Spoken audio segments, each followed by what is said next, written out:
Look at that color. Cheers to glowing up in 2025. Here's to 2025, to a healthy, happier you.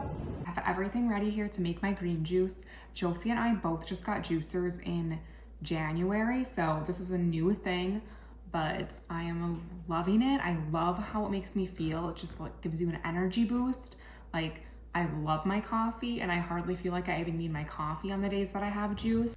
Here's everything I'm putting in my juice.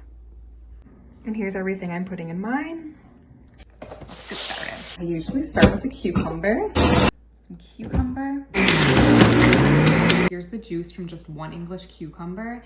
It's so satisfying to watch it go in as a cucumber and come out as this green juice. This is the very first recipe I have tried, and I just stuck with it because it's just so good. It has everything I need, and why fix it if it's not broken? Only green juice I have honestly ever had in my life, and it's actually probably doesn't even qualify, are those naked juice drinks you used to be able to buy. I don't even know if they still sell them, honestly. I thought I was so cool when I drank those and I was just being so healthy, when really they're probably like honestly full of sugar. This is so much better than that.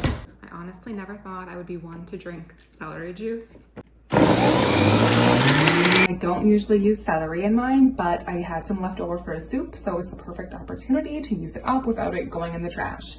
And honestly, like, I normally wouldn't eat celery, and I normally would not even eat half of these fruits and veggies I'm about to put in my juice, but that's the beauty of juicing. Next, I'm using a kiwi. I've listened to Mel Robbins' podcast with Dr. William Lai, where he talks about the top 5 foods for fat burning and disease prevention, and kiwi was on the list. I'm using a Sun Gold kiwi. They're supposed to be sweeter than regular kiwis, and like they're a little bit more yellow on the inside. These are so good. My kids love these too. They're so good. I listened to that same Mel Robbins podcast, and it had so much gold in it. I highly recommend listening. He also mentioned about kiwis is that the skin has so much nutrients, and we normally would never just eat the skin of a kiwi. It would be disgusting. So putting it into your juice or like a smoothie is the perfect opportunity to get the nutrients in. Matcha was another one on the list. It's like a natural fat burner. So I always add it in here because it does have a harsh taste, but you can't taste it in here. This is like the perfect time to add in the coconut water to get the matcha mixed in. I always add some coconut water with my spinach. Get those electrolytes.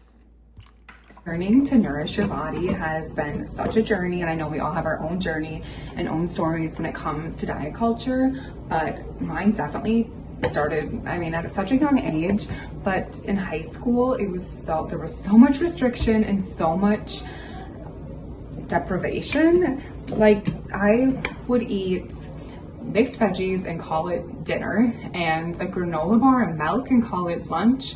And I just remember being hungry a lot of the time, and it's no way to live. But I'm so glad that I want to say we left the diet restriction and deprivation in the early 2000s, and I hope it stays there. Pineapple for me is the best part. I think it has just such good flavor. I do not use this juice as a meal replacement. I still eat a regular breakfast to have some protein, but this is just like a little extra dose of vitamins. But I'm not going to lie, cleaning it is the worst part, and part of the reason I only do it a few days a week. I know it doesn't look good, but I promise it tastes good. That kiwi and the lemon and the apple give it the perfect amount of sweetness. It's so good.